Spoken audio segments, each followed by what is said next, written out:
السلام علیکم۔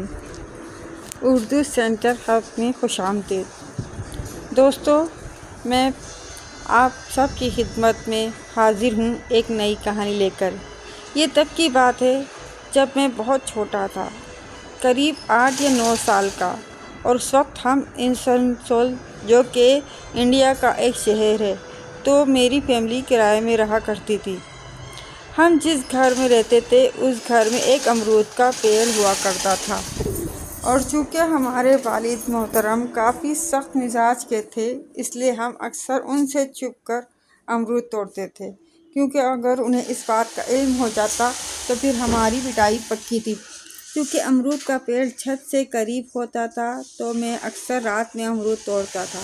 ایک بار کی بات ہے، لائٹ چلی گئی تو میں نے سوچا کہ اچھا موقع ہے امرود پر ہاتھ صاف کیا جائے، مگر میں جیسے ہی پیڑ کے قریب پہنچا، مجھے کوئی سفید لباس پہنے امرود کے ڈالی زور زور سے ہلا رہا ہو، جیسے نیچے امرود گرنے کا منتظر ہو۔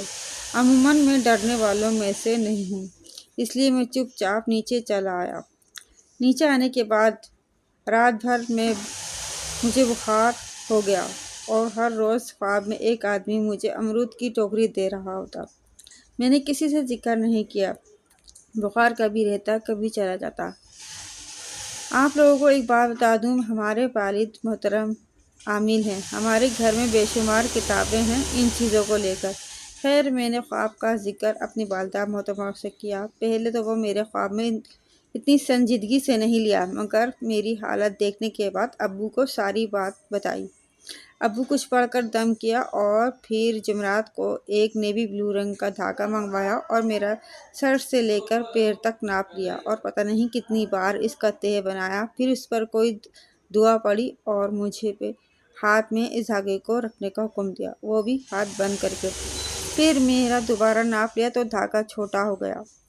ابو نے غصے میں مجھے پوچھا تو میں ڈر کے امرود والی بات بتا دی۔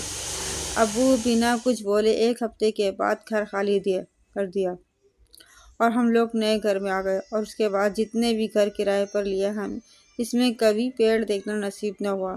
تو حضرات بتائیں ابو نے ایسا کیوں کیا ہوگا، اور گھر خالی ہونے کے بعد مجھے پھر کبھی ویسا خواب نہیں آیا۔